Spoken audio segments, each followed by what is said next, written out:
Hello there and welcome to MerseySportLive, and I am an unfamiliar face in this studio. My name's Toby Corkin. I am a journalist as always, with the rest of these guys. I'm joined today by Paul Kelly. Toby. And by Tom Ellis on the other side of the table. Good afternoon. And basically all we're going to be doing today is to be looking forward to the Betfair Chase Day at Haydock on Saturday. We'll have a look at our tip stats page, which are going live, and Paul has just had another winner there at 9-2 in the form of Winter Getaway at Warwick. You love to see it. Yeah, excellent stuff. That puts Paul up to £6.40 in profit for his horses, and a total for the site of £22.54 if you put £1 on every single horse we back. You should listen. He should be on our tips page every day. So there are five of us who do these. So we do have Paul and Tom in the studio, and we do have Owen, who's an unfortunate absentee, and non-runner, and the long lost Sheldon McGovern as well is another one of our tipsters. So yeah, that's basically just a bit of a promo for us. But we will start. We'll go back to Saturday, and we will start with a bit of a Cheltenham review from Saturday. And we'll start with Tom. Go over to the Ballymore Novices Trial. A game won by a Philip Hobbs horse in the form of Time Hill, who's got 2 out of 2 so far this season. What did you make of it? First of all, I think it's mentioned you really like these horses, don't you? You're big on it. Love it. Obviously from the Champion Bumper, which we talked about earlier, the form from that is absolutely bomb-proof. He travelled okay in the race. He didn't make much impression to me. But, I mean, with Richard Johnson on board, as soon as you hit the home turn, you felt confident he was going to get there in the end. Yeah. Champagne, well, I back that one. He ran well, no pun intended, but, 3 lengths against a horse from the Champion Bumper. Yeah. It's not bad. Definitely, and I think the Champion Bumper form is as good as anything at this moment in time. We've only seen Envoy Allen in a maiden hurdle over in Ireland, as well as Blue Sari. But both of them won fairly comfortably. Although Blue Sari was only by half a length, it still had a lot underneath it. And I think the Champion Bumper form, as I said earlier, is really top of the game right now, to be honest with you. Absolutely. Any other standouts in there for you other than Champagne Well, Time Hill? Not off the top of my head, no. Kim Bailey's had a few nice runners lately. Mm-hmm. Happy Go Lucky finished third, 10-1. It's good each way bet. Yep. But no, apart from that, not really, no. Sam, well, we'll move on to the JCB Triumph trial. Paul, how did you feel that All Mankind for the Skeltons was? Well, obviously won, so it's all about winning, isn't it? Of course. Didn't get a chance to watch the race, but so I can't really comment on how well it ran. But at the end of the day, it's pretty cliche. It went off at 11-4. Mm-hmm. I think on Saturday morning it was 6-1. It was. I backed it at 6-1 as well. Very, very short price in the end. Yeah. I was quite surprised that it went off as the joint second favourite. I thought Mick Pastor was by far and away the best looking horse anyway in the race. Yeah. But All Mankind win at Warwick, and I was there at Warwick that day, and coming from a Michael Bell horse into Dan Skelton's yard from a flat to a jumps was absolutely stunning. And that was his maiden, wasn't it? It was, yeah. That was his first race. He's 2 out of 2, and the second one being a Triumph trial at Grade 2 level is fantastic for the Skelton yard. And I know that Dan spoke to, I think it was Racing TV, it may well have been ITV Racing, but did say that Michael Bell tipped it up as a potential Derby horse when it was 2 years old. So it's definitely got the speed. How it'll fare next year at Cheltenham remains to be seen. Mm. But one that I know that you like, Tom, came in 3rd place, 33-1 in Repetitio. Another one a very unusual runner for Nigel Hawke at this sort of level. Yeah, well, I've backed him before at a massive price. I mean, he's run well a couple of times now.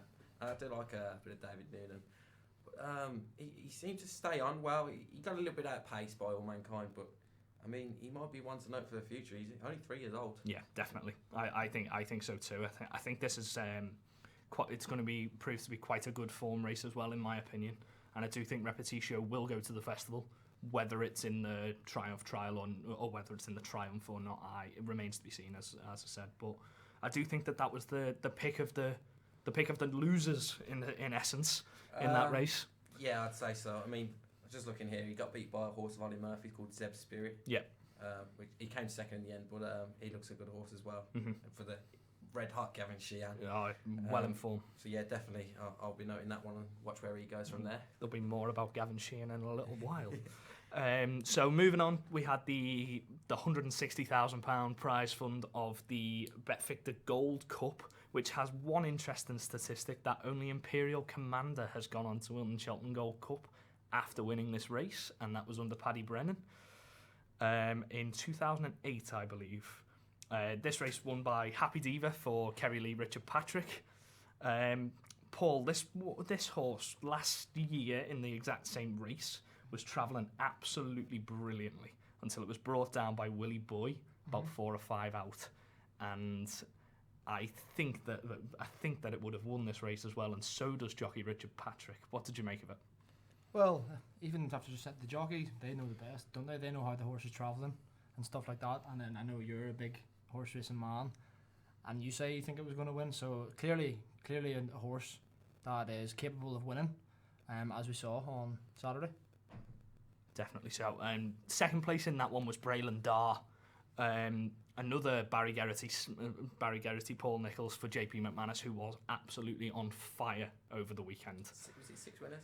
I think it was six in the UK. Combined, yeah. I think he had a couple more in Ireland for Joseph O'Brien, Mark Walsh, but that I can't be 100% sure on that.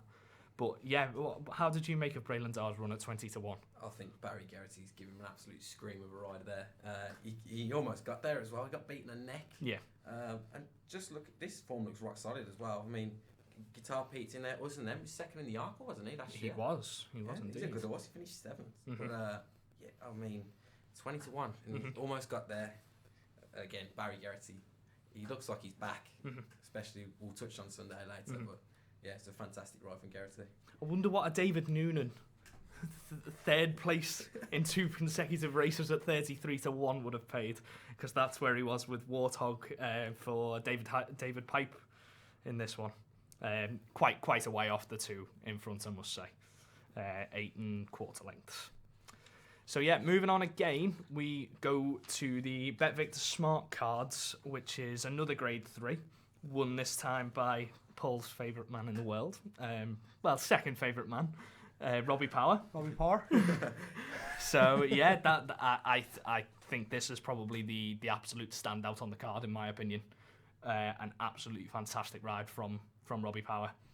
This is going to go forward to the Newbury Ladbrokes Trophy next Saturday. Under Colin Tizard again, who won the race last year with Size in Tennessee. But again, I'm going to hand over to Paul, who's going to rave about the horse in second place, which is Achille, under the great man of Charlie Deutsch. Charlie Deutsch, my boy. My boy. Yeah, well, everyone knows about Charlie Deutsch's run. Everyone knows about your love affair with Charlie Deutsch. About his run on ASO, nearly beaten Frodon a while back now, but no, he's had a few good results over the weekend, didn't he? Was it 2 seconds? Yep. And a winner?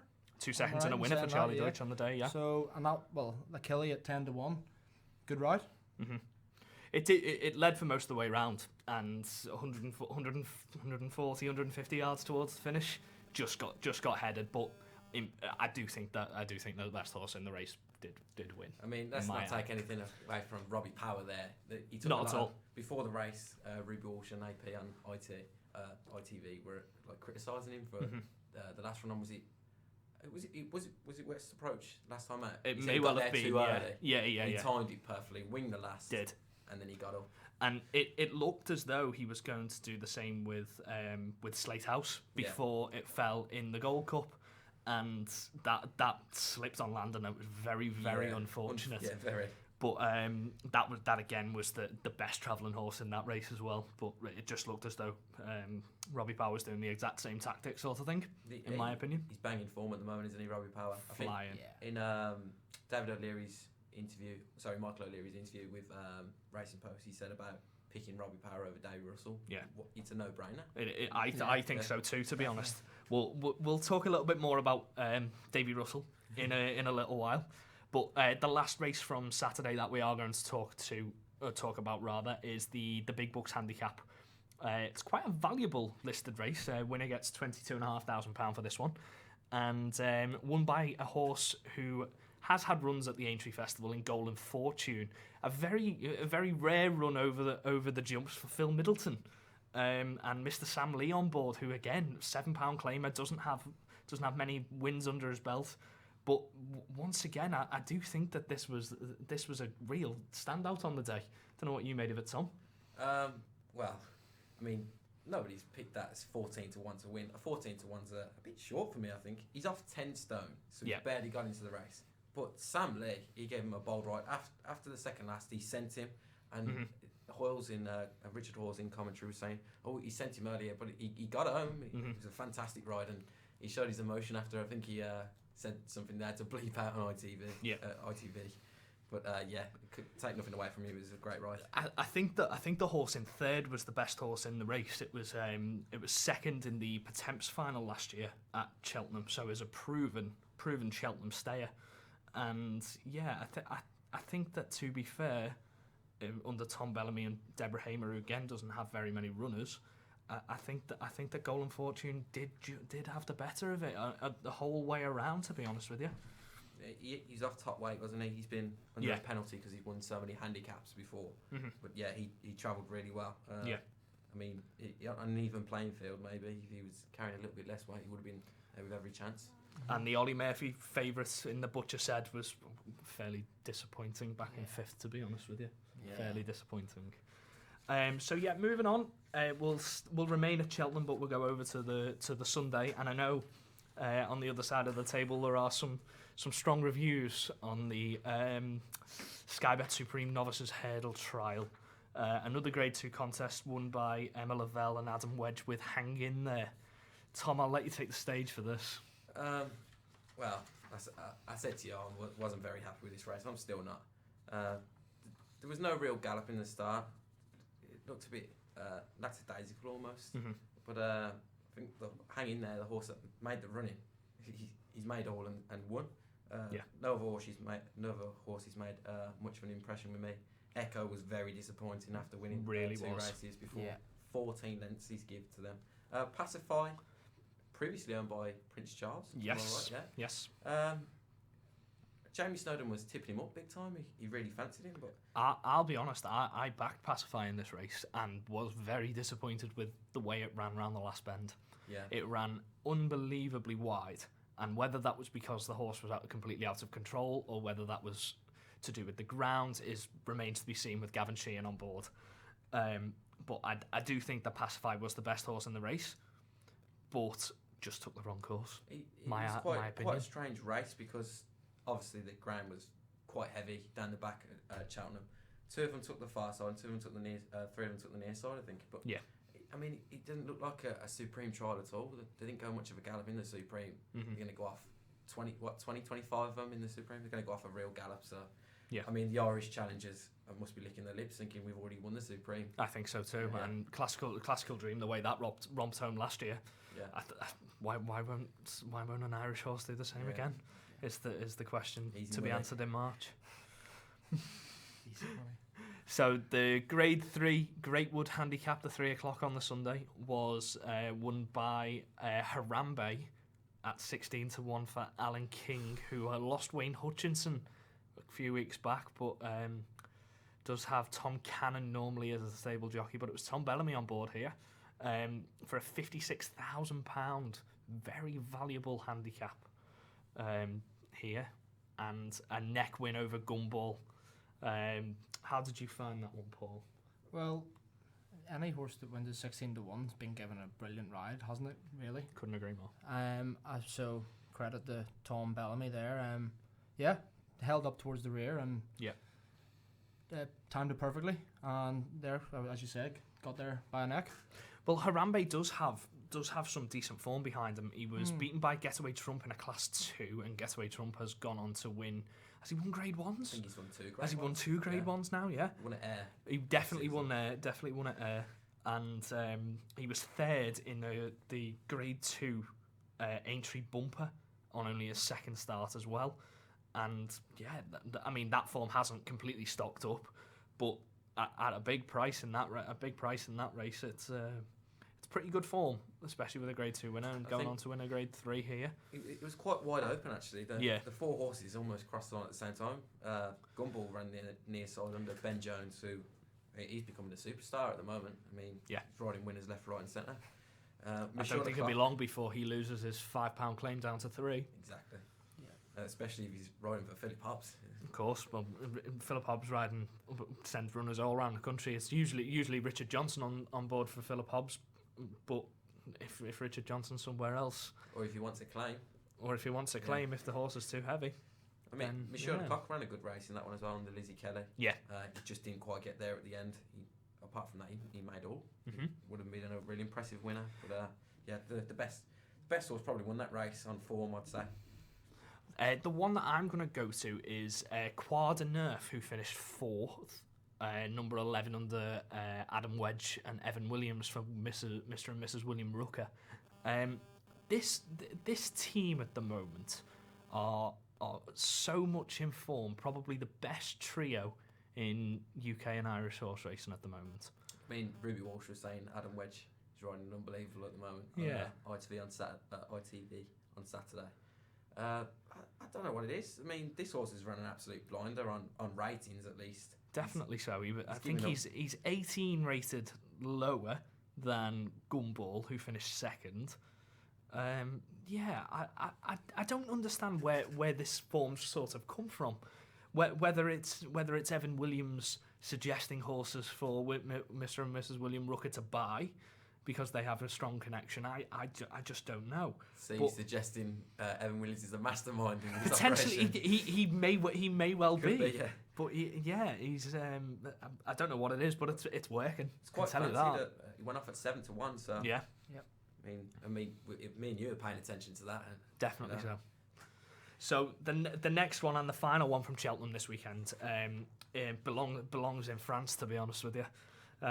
Emmanuel Clayer, 1st and 2nd. Ergen de Gregan has been 2nd to Tiger Roll twice, and unfortunately, due to the absence of Tiger Roll, came 2nd to stablemate Diesel Dallier once again. And Charlie Deutsch. He got his win. Talk about him. He got his win, yeah. Fair play. Diesel, how do you say it? Diesel Dallier. Diesel Dallier. Great one. It was never going to be stopped. Yeah. It was never going to be stopped. Fantastic looking horse as well. Grey. Really with was. Tail plaits. Yeah, Very really smart, was a lovely looking horse. My question that I pose, with the absence of Tiger Roll, can you touch this form? Oh, that's a great question. Kingswell Theatre, I'm sure that ran in the cross country at Cheltenham. He might have come 4th or 5th, or 5th last year. Yeah, but I mean, he was so impressive last year in the cross country. Mm-hmm. He bolted up under Keith Donoghue, wasn't he? Yes, it was. Looked easily, and then for that reason, I say no, you can't. I don't think you can either. I do think that both of the French will go to Cheltenham again, but whether they send them over to the Punchestown, remains to be seen again. A poor show from the Irish, in my opinion. They had a cross country at Punchestown on Sunday as well. It was won by a JP horse. Right, under Ender Bolger. Yeah. Probably was. But I suppose that's why there was a poor showing. Yeah, potentially so. Excuses wise, anyway. You would think that on the heavy ground, the Irish would do well. So we'll move on to Punchestown, and this is Saturday. Two races of real interest, in my opinion, where we had the return of Faugheen, the machine, going over the fences for the first time at the age of 11 in a beginner's chase. It didn't jump particularly well, but you could tell that the class was there, beaten walk away by 7.5 lengths. I think you summed that up perfectly with the class. He showed that he didn't quite get over the last, but he got up, didn't he? Well, there was he was very close to unseating Paul Townend. Yeah. About halfway round, and it certainly looked like Lord Schnitzel was travelling very well, which went on to finish third under Adam Short. But I think the form of that's going to be all behind Fahine, I think, to be honest. There was almost 16, 17 runs in that. Mm-hmm. So I mean, they aren't great horses that he's running against there. But I mean, it's a beginner's chase, so most of these have been novice hurdlers from last year, and it just so happens that Fahine wasn't, and at the age of 11, he's definitely not a novice. 11 years old. He's definitely not a novice, put it that way. But yeah, there's not much else to report from that race. No. The second race on the day was the second race we're going to talk about rather was the Morgiana Hurdle. Classical Dream, an interesting step to a Grade 1 direct from the Supreme. I would have thought this would have run at Cheltenham. I don't think that this was the right course for him, in my opinion. Yeah. Came third at 2-5 favourite to another stablemate of his in the form of Saldier, who overtook him and bolted clear, to be honest with you. Travelled very well.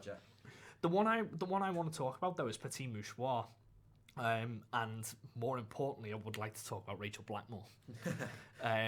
Rachel Blackmore is a stunning rider, and we think. Well, I've spoken with Tom about this. I don't know what Paul's reckoning of this is. I think that Rachel Blackmore is overtaking Davy Russell in the Gigginstown standings. In the priority list. In the priority list, anyway. So the best horses will be given to Rachel Blackmore. Yeah. And I think that this is a massive step in terms of bringing the gender neutrality as well into horse racing. Because Rachel Blackmore is a cracking rider, absolutely cracking rider, and there's no reason why she shouldn't be ahead of somebody like Davy Russell based on qualities. Don't know what you make of that, Tom. Well, we saw her at Cheltenham. She rode Manella Indo at 50 to 1. 50 to 1. At 50 to 1. I mean, she's shown her qualities. She's won a few Grade 1s now. Yeah. As you say, why not? I mean, David Russell's on the older side now in his career. He's 40. Yeah. If not, he's coming close to it. He's coming close. I mean, she's durable. She'll travel around for rides. We've seen that. She's won at the festival, obviously. Yeah.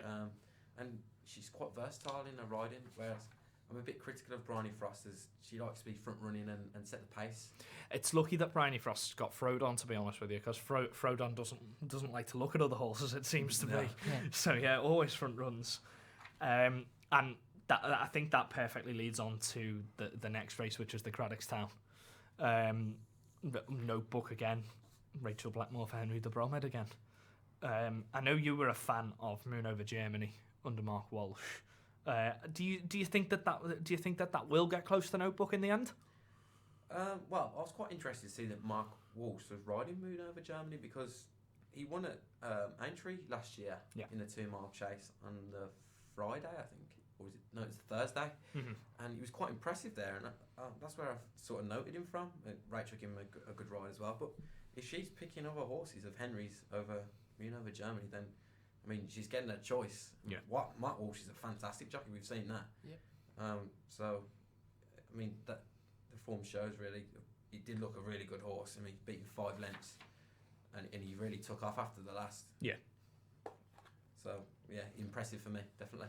And the last one that we're going to review here is the National Hunt Flat, and again, I'd mentioned before was Blue Sari, and another champion bumper horse, as we mentioned before, winning maiden hurdles left, right, and centre. So yeah, there we go. So now we are going to move on to our previews to the Betfair Chase, which is 3:00 on Saturday. Just a few stats leading up to this is the most successful horse in the race is Corto Star for Paul Nicholls, four-time winner. Q Card also was a 3-time winner in this in the past and did go on to attempt the Betfair Triple Crown So of close. the So close. Betfair Chase, the King George and the Gold Cup, but did fall 2 out in 2017. Do you think there are any horses who are running this year who have any sort of chance of doing that Triple Crown this year, Paul? It'd be difficult. That's why they offer £1 million. Nobody's ever won it. have they? Nobody's ever won it. Yeah, well, you've got to say, not likely to happen then, is it? I think this is a bit of a poor renewal of the race, to be honest. I do too. I'm very disappointed. I mean, It looks like there's only going to be 5 runners, with Altior going to go to the 1965 Christie Chase at Ascot I mean, against Surname, but leaves us with 5 and potentially 4 if Elegant Escape decides to go to the Ladbrokes Trophy the following week. should be better suited to. He Collins' certainly design, if would, you're I listening. agree. So, leaving with that, would you say that Bristol de Mai has got a fantastic chance of a triple of winning this for 3 years on the trot? Well, he's the Merseyside marvel, as he's been labelled before. Definitely. He's the Haydock expert. Yeah. I mean, it's He's hard never to go lost at the against course, I him. don't think. Exactly. Yeah. You sound silly if you're backing against him, but I mean, there is a serious horse in Lost in Translation. Yeah. He looks a man amongst boys against novices, albeit rather than definitely the soil. Yeah. But I mean, he's got every chance. But I do like Bristol de Mai. Yeah. I think Lost in Translation's most recent race at Carlisle was just a build up to this, definitely. Like an But exhibition match. It was an exhibition match, and yeah, I've personally never seen any horse of that age and stature to run and jump so well against nothing. But it was just in preparation for this race, and Lost in Translation will be the horse that I back in this. There you go. You're looking at me, Paul. Go on. I just can't see past Bristol de Mai. Right. Okay. I see it quite similar. I just see it doing it for the 3rd time in a row. I just say, loves the course. Mhm. I don't see why not. What about the love affair, as I like to call it, Bryony again, Frodon? Chances? Well, he's got to spoil the party if he's going to do it. I think he'll make the running. I mean, it's 3 miles at Haydock. Running the Rhino is 2.5. I think he's run over 3 miles before, but I mean, against classy horses like Bristol de Mai, he's got to make every yard of the running if he's going to beat it. Yeah, definitely. Just worth a mention as well, Ballyoptic. Mm-hmm. Nice at outsider. If there was enough horses 8 to pay 3 places, I'd definitely back him. But he looks more of a handicap horse, I thought. Yeah. For a big handicap like the Ladbrokes maybe next week. But Another few interesting stats here. So 9 of the 12 winners of the last 12 winners of the race have ran in the King George in their next run, but 5 of the 9 did win. Three times our Silvignaco, or 3 times Corto Star, 1 Silvignaco Conti, and Q Card, and the 2 which were placed in the race as well were Q Card twice. So that's pretty good form backing up towards the 3 mile chase at Kempton. Although there's no Altior, there's no Surname, there's no Native River, do you see a winner of the Betfair Chase going to Kempton and doing the double potentially? I mean, I'm massively biased because I love Surname. But, if Lost in Translation bolts up and beats Bristol de Mai by 5+ lengths, I mean, it's going to be talked about a lot. Yeah. It'll probably be a very short price then for the King George. Yeah. It's a left-handed track and then a right-handed track. That only seems to be an issue for Paul Nicholls' horses, more so than anybody else. I've noticed that too, and I think it says a lot about Paul Nicholls' horses, especially with the next stat that I'm going to say, which is. Sorry, I've just completely lost my train of thought there. That's nothing to do with that stat. But we will move on. Apologies, Tom. But the Cheltenham Festival run that year, the last 12 horses from there, 10 of the 12 have come absolutely nowhere. And the other 2 have placed at Corto Star and Bristol de Mai's 3rd in not this year, last year's 2018 running of the Cheltenham Gold Cup. So if you win the Betfair Chase, chances are you're not going to do anything at Cheltenham. It's a bad omen. It is. It's a terrible omen. Do you reckon we could see Robbie Power intentionally lose then on last Intentionally come second just to go for Cheltenham?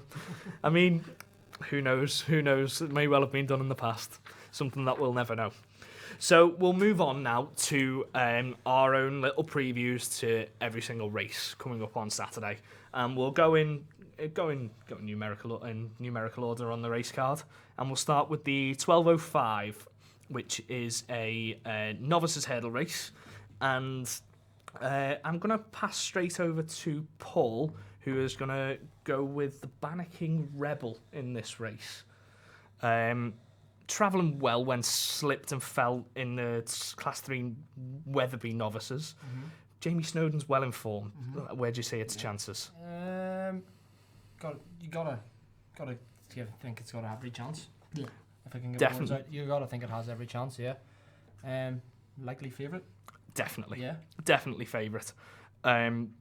I have a very strong connection with one of the horses which is in here, which is Calvadoge. I was waiting for a mention of that. Yeah. My brother owns a partial stake in this horse and is looking very good, to be honest with you. It did win at Plumpton in a couple of weeks back, and there's no Harry Cobden this week, which is a potential concern, and I think that Bryony Frost will go on board there. But yeah, I'm very, very confident. Yeah, and I think it'll go off at a decent price as well, because it is one of the highest rated in the race. I think the race looks fairly competitive. It really does. Yeah. We've got horses from Tom Lacey, Nicky Henderson, Amy Murphy. Yeah. I mean, and Nigel Twiston-Davies, and Paul Nicholls got another one as well in Red Force One, who's won a race this year already. You mentioned Nicky Henderson in there. Hasn't been mentioned so far as of yet in this podcast. Fred is also entered into a race at Ascot. Unconfirmed as to which one he's going to go for at this moment in time. But how do you fancy his chances, Tom? Well, he showed good form in France. Yeah. He's had a couple of 3 places over there. I mean, any horse that's owned by Isaac Swan and Simon Menier looks a good one to me. We've got Bristol de Mai, obviously, later on the card, which we talked about. Yeah. It's a big step up for him. I mean, he was third at Cheltenham a few weeks ago. Mm-hmm. Can you really take that form of anything? Because Master Debonair was in that race and was beaten. They were both beaten by a 33-1 rank outsider, and I've never seen a more disappointing race in terms of Colin Tizard and Nicky Henderson horses racing against no marks. Well, it's the first run of the season, isn't it? I mean, we saw a few disappointing ones. Yeah. Reserve Tank got beat, who I love, at Chepstow. Mm-hmm. I mean, it's hard to gauge where the horse is, I suppose, coming back to the first run, but I expect him to be much more better this time, ready, and he's been aimed at this race clearly, or the one at Ascot. It depends what he chooses to go for. So, and the last one that I want to talk about is Balinska. Once again, Mr. Evan Williams. What did you call him before, Tom? The mastermind. The mastermind that is Evan Williams. Unbeaten so far. 1 point and 1 rules. He was beaten Humble Hero before that Skelton horse fell at Ludlow, which was a 4-9 favourite that day, and Skeltons always do well in novice hurdles, so whether you can take that form into anything is not to be known. So where does your selection for this one lie, Paul? I'm not 100% sure, to be honest. If you had to pick one, I had to pick one, why not pick your brothers? Why not? Saw it on his last run. Can we get a pronunciation on that? What was it? Calvadoge. Calvadoge, yeah. Why not pick Calvadoge? Ran well last time on the stable debut. So, and as you said, it'll be decent price. So maybe worth a flutter. Definitely so. Tom? I'm going to take Glory and Fortune for Tom Lacey. Okay. He's won a flat race. Yep. At Cheltenham. It's quite impressive actually. 4 lengths there. I'm banking on Richard Johnson being there and taking the ride on this one and lifting him home. Yeah. But he's won twice unbeaten. That was a listed race on his debut. Yeah. The flat race at Cheltenham on New Year's Day. Yeah, okay. I'll take him. He should be a decent price. I would think so too. So moving on, we've got the 1240, which is the Class 2 held over the extended 3 miles. My pick, which I will be backing here if it runs, because it is entered into a race at Ascot, is my little friend Lil Rockefeller. Neil King will be Bryony Frost on board probably. Fantastically high class hurdler, and I think it's won a Cesarewitch in the past as well on the flat. If it's not a Cesarewitch, it's a big handicap on the flat over the 2 miles on the flat. Was 9 lengths second to Ballyoptic at Chepstow last time out. I think it's got a very good each way chance. What do you make, Tom? Well, I think I've quoted you saying before that Lil Rockefeller's one of the most versatile horses in training. For an 8-year-old, he can go fences, hurdles. He's quite impressive. I mean, I definitely give him every chance here over 3 miles and a furlong. He loves a trip. Definitely stay. I don't think I'd back him though. I fancy a few of the horses a bit further down the entries, but we'll get into that a bit later, I suppose. I've just searched there. The race it won on the flat was the 2.5 mile Class 2 handicap, Goodwood handicap under Silvestre de Souza, where it won by 15 lengths. Yes. So yeah, I mean, but flat horse racing is not my speciality, nor Tom's. We might get Sheldon McGovern in the summer and see what he makes of Lil Rockefeller going next summer at Goodwood. One which I want to move on to is Carol's Destrier, which is a very interesting runner, and it was one time second to Native River in a Group 3 in the Hennessy. Where do you stand after it pulled up in the Scottish Grand National last time, Paul? Not 100% sure. It seems it's what was it? The pulled up in the Scottish National, but was it travelling? Not especially. Really. Nothing special. There was nothing. No, it was pulled up because it wasn't doing anything. It did get hampered early on, but I don't think you can put much stock into staying chasers pulling up in a formal race like that. Yeah. I mean, they're quite erratic, aren't they? Yeah, you were saying that earlier. Yeah. So this is like six furlongs shorter, nearly 7 furlongs shorter. But will it be able to withstand that test? Definitely, if you get him into a rhythm early. Neil Mulholland on a 15% strike rate at the moment as well, so that's not too bad for somebody who sends horses out left, right, and centre. I feel like he has a few quality stayers as well. I mean, I definitely give this one a good chance off 142. Yeah, 142 he is. Yeah. Another one for Simon Monier and Isaac Swed is Dragon Destruval, which was a one stable win, which was on its debut, has placed twice, has gone down £3 since. Where did you see this one, Tom? Just saying, he got beat by Indian Temple last time. Yes, he did at Perth. A horse that I like. For Nicky Henderson again. Is it his first run this season? Yes, I think it is. Yeah. Is it second run this season? Second run. And third. Do you know what? I wouldn't count him out. He's not the one that I fancy. Go on then. Where are you going? You know about my love affair with David Maxwell, especially after getting his first Cheltenham winner at the weekend. Yep. Diplomat Civola. Yep. It looks a really good horse. It's been pulled up, but I mean, it's got some serious form there. Other than that bright red top and the brown sleeves, what looks good about that, Tom? What looks good about it? David Maxwell on board. That's what looks good about it. I mean, Ruby Walsh has given him some fantastic praise. He rode Jatalui really well at Cheltenham. Yeah. But at the moment, I think he's running about 35% strike rate. He buys the horses, puts the time and effort in. He's a real horseman. He is a real horseman. Outside of the community almost. Yeah, definitely so. It's a part-time job for him, with a passion, but it looks a really good horse to me. Under Philip Hobbs as well, he's got a few horses with. Yeah. I might have a punt on that one. So another one who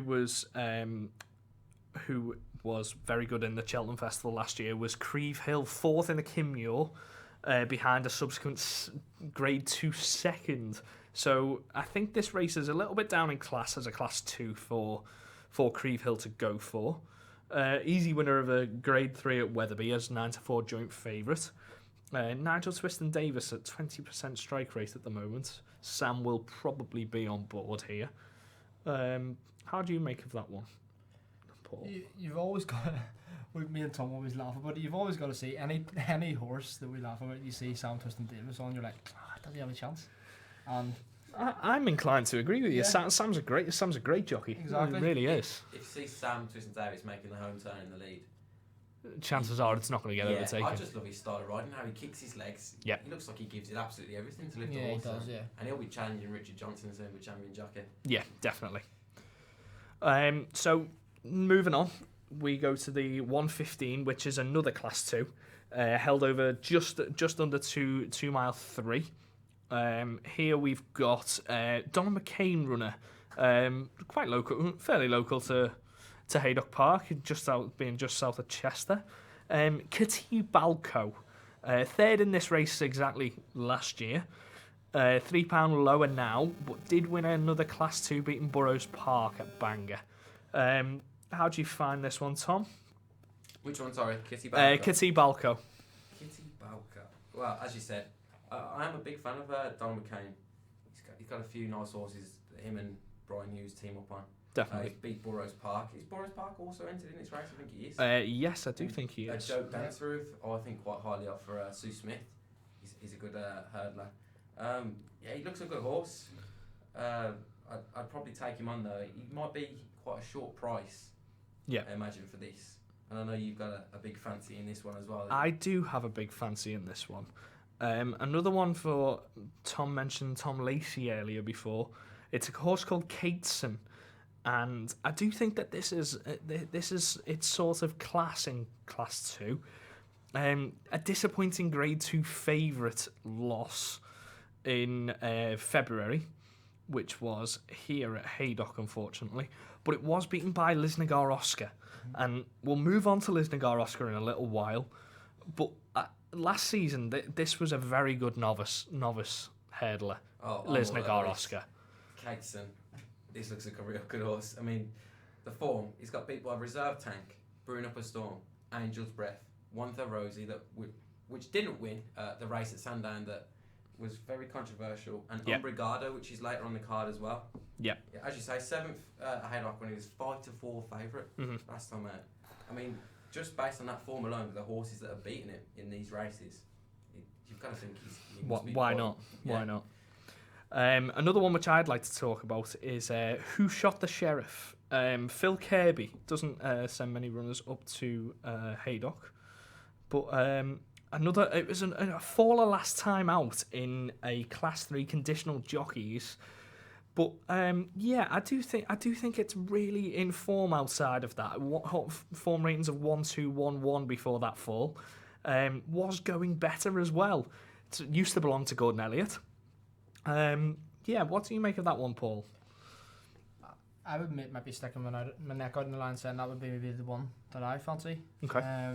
As you say, travel well before it fell, but I know you can't ignore it, but if you are ignoring it, look at form, brilliant form. So, and the former Gordon Elliott horse, of course. Might be my pick. Before it fell at Cheltenham, he got sent off favourite for his last 2 races. Yeah. At a very, very short price. He won both of them as well. Yeah. Carlisle and Sedgefield. And he's gone up for it. 130. But the racing first range, he's gone up for it, sorry. He looks a good horse, and he's a solid selection, I think, from Paul there. I think this is probably the most competitive race of the card, to be honest with you. Mm-hmm. Yeah. It certainly looks that way anyway, because the 3 who we've mentioned are all very, very similar in ratings on our ratings anyway. I just want to mention one more as well. Go on. Irish Row for one of my other favourite jockeys, Henry Brook. All right, okay. He's beat Trans Express, I think. Peter Atkinson doesn't have many runners. He doesn't. I like the colours as well. I don't know. I only should check what I assume that's some sort of relationship. It's Lucinda Atkinson. He beat Trans Express.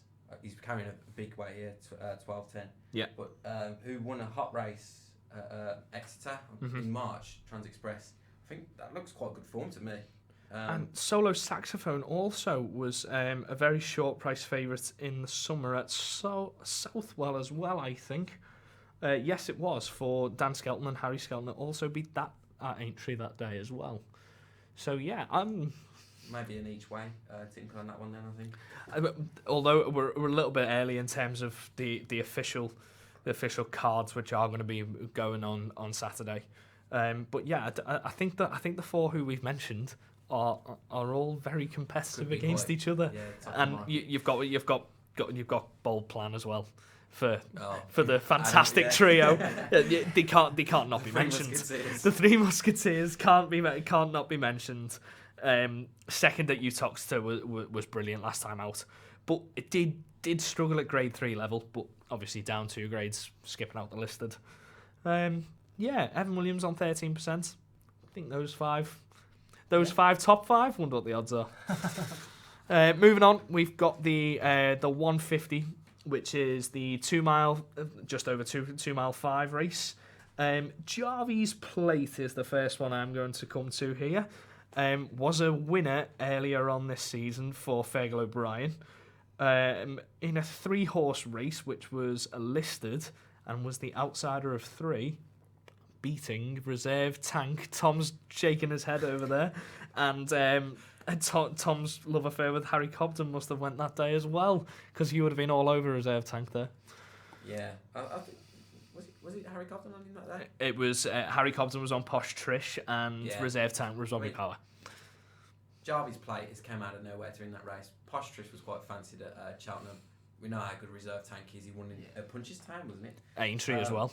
But yeah, I'm quite sweet on Jarvis Plate on this one. Yeah. I don't know how good that form is, because the race sort of fell apart. I mean, Chepstow takes some getting for 2 miles, 3 furlongs, but I don't know what happened to reserve tank. He jumped the last, and then Jarvis Plate bolts up under Paddy Brennan. Yeah. In another Class 2 race though, move on to Midnight Shadow, which is it's the market favourite at the moment at 9-4, but I can't see why this is favourite, to be honest with you. It was travelling very well at Cheltenham, at Carlisle, and it did look to be going to beat Hell's Kitchen, but I just don't see how how a favourite can go from that sort of form after a listed win for Jarvis Plate. I'm amazed. I think Jarvis Plate will go off favourite. I mean, to touch on Midnight Shadow, it's one of Sue Smith's horses. We know Sue Smith trains her horses to jump properly. Yep. Even in a graduation chase race, I think I'll say he should be spotless. Mm-hmm. If he falls now, he'll look like an idiot. But I think Jarvis Plate will definitely go off favourite. Mm-hmm. I do like the look of Activia though for Tom George. Yeah, Tom George, not very in form at the moment, and Johnny Burke's going to be on board there, and they've only had one winner in the past 2 weeks, which was Somerville Boy, between the two of them. Potentially lucky to win this last year in the same race. River Wild did fall and fell quite heavily and looked to be getting the better of him. But it was. I think that this has got a shout at 9-2 at this moment. Paul, what do you make? Yeah, definitely in with a shout. I would say wouldn't be my personal pick. I wouldn't pick that. Put my money on that one. But because I think there's better horses in better form. But yeah, why not? In with every shout. Mm-hmm. I just think to touch on activities a little bit, touch more. He got beat at Chepstow earlier this season by the Bay Birch. He got sent off favourite for a race at Hexham. Yep. And Cade Lynn, who's won raced at Ascot before, and he raced a few weeks ago. He may well have done. Yeah. Dr. Newland's horse. It didn't. It came fourth at Ascot, but came fourth to Diego de Charmy in that chaotic race. I think he when Capeland was went on a course of its own. That was in that race. So wherever that it may have got hampered by horses, I can't quite remember it, but that form doesn't look too bad. No, not really. Again, if it's a good price, might have a look at each way on that one, but you never know, it might be the top of the market. Well, we shall see. So again, moving on, we've got the 225, which is the staying Grade 3 hurdle. And two horses who we've mentioned already. We've got Umbrigado and Liz Nagar Oscar. David Pipe, Tom, David Pipe always seems to send favourites. Always seems to be the favourite horse going off, and I don't really understand why. He's got a pretty average record of 6 in the last 37, 16%. But why are David Pipe's horses so fancied? I think he's had 2 disappointing seasons in a row now. Well, I think he's had 50 winners already this year or something like that. That Ruby Walsh was alluding to on Saturday. Yeah. He has got a few nice horses. I mean, everyone knows who David Pipe is in the world of racing. Yeah. This one though, I'm not too sold on. No, I'm not either. And we've got horses who were so much better and have gone on to do better things, which were in that Grade 1 that Reserve Tank won at Aintree. Really, we should be boosting it because it has beat Cateson, who I know me and you both fancy there. I agree, but Cateson's only going in a Class 2. This is a Grade 3. And there's horses who have been competitive at Grade 1 level and over hurdles, I must add. Yeah. But the likes of Lisnagar Oscar again, not for me. My pick here is Ask Ben. 10 lengths behind Lisnagar Oscar in the Albert Bartlett qualifier, not the actual race in February in Cheltenham in February. Or was it Ascot? No, it was a Haydock. I do apologise. Haydock here, but was a 50-1 winner over Beakstown at Newcastle. Beakstown. Yeah, that was in a Class 2. It's quite lightly raced, but did not perform well at the actual Albert Bartlett in Cheltenham in March. Where's your selection here, Tom? I've got 2 that I fancy here, and I'm taking a little bit of risk with the first one. I'm taking Sir Robbie for Harry Whittington and Gavin Sheehan. Right, okay. He's won 4 races at Uttoxeter. Yep. 4.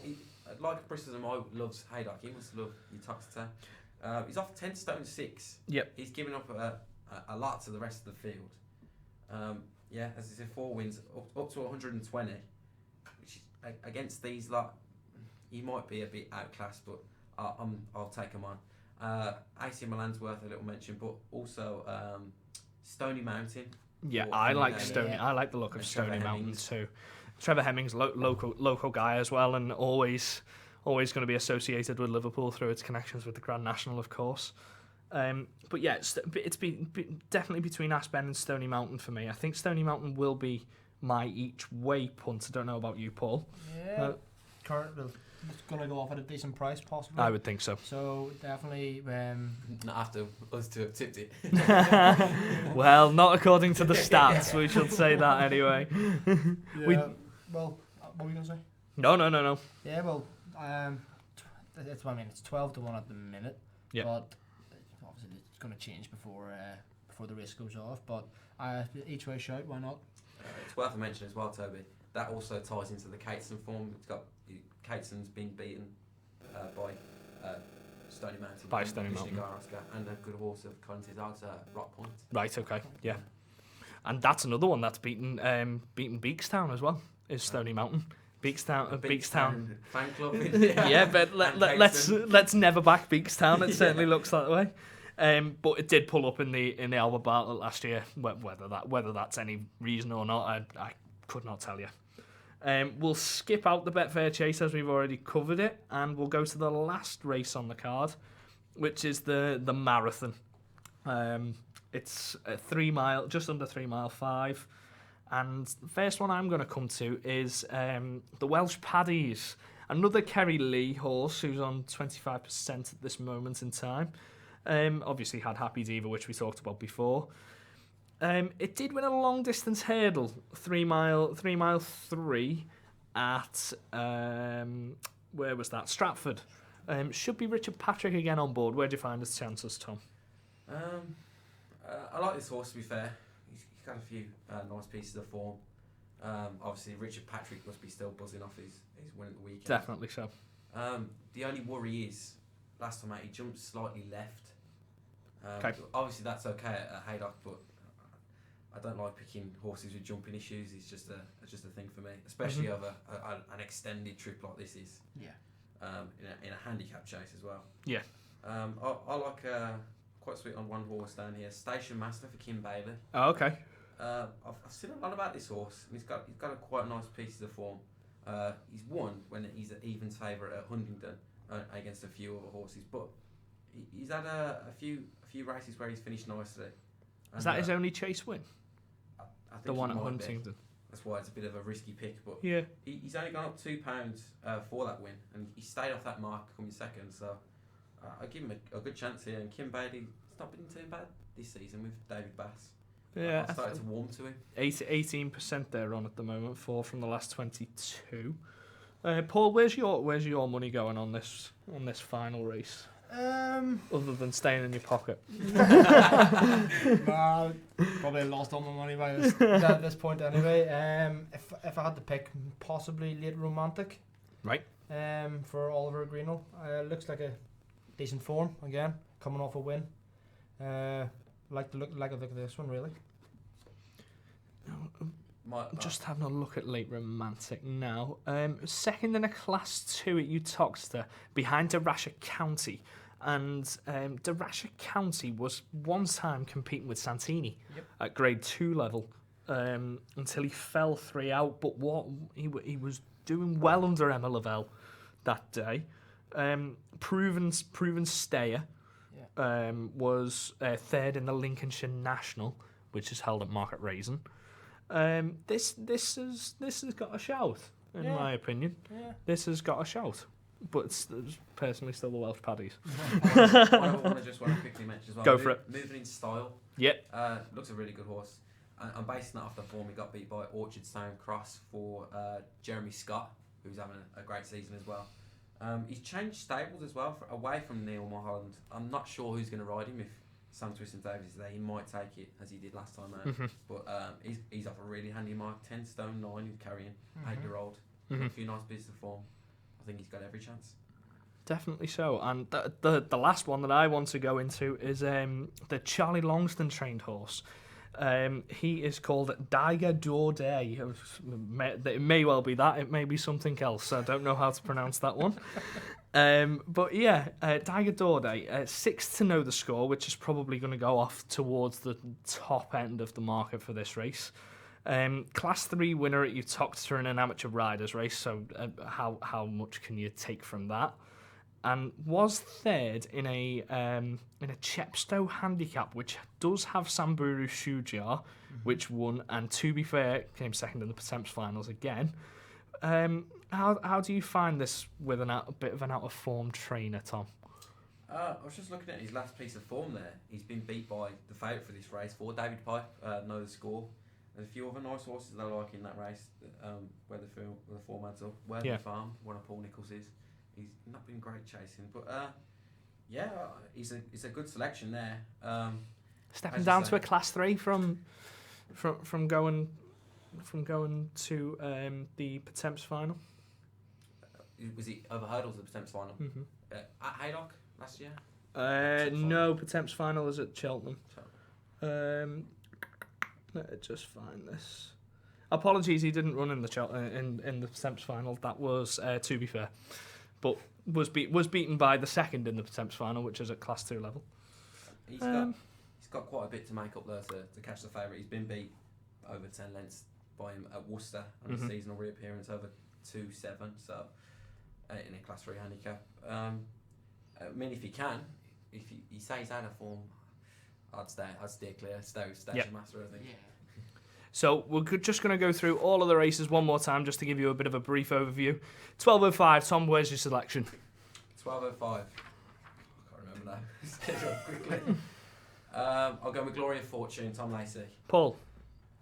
What's how to pronounce it again? Calvados. Calvados. Good job, I'm on that one too. 12:40. Tom, where's yours? I'll go Diplomat Civila. Lil Rockefeller. Paul, are you just copying me? No, you're copying me. He's copying me. 1:15. Cates and Knapp. Who shot the sheriff? 1:50. Jarvis Plate. Why not? Jarvis Plate. I think that says it all for our nap for Saturday is Possibly Jarvis Plate. The 225, the grade 3. Go on, I'll take Sir Robbie. Gonna go with the one that you say each way, Stony Mountain. And I am on Ask Ben. Ask Ben. We will brush over again the Betfair chase and we'll come back to it in a moment. 340. 340. I will take Station Master for Kim Bailey. Welsh Paddies, Kerry Lee, Richard Patrick. Late romantic. First one we've all disagreed on. There we go. Now, the Betfair chase. Tom, where is your money for the Betfair chase? Chances are that Altior won't run here. Well, my money's not anywhere on this Betfair chase. The two at the top of the market are far too short for me to back. If it rains, I might back Elegant Escape or Ballyoptic. Yeah. I can't decide between Lost in Translation and Bristol de Mai if it stays how it is. I'll probably take Bristol de Mai. Aye. Paul? I echo Tom. Bit of rain, Ballyoptic. But, I mean, even at that, Bristol de Mai was still run well. So I'm going to go Bristol de Mai. Sorry. Upset at the top of the market, Lost in Translation for me. Shock.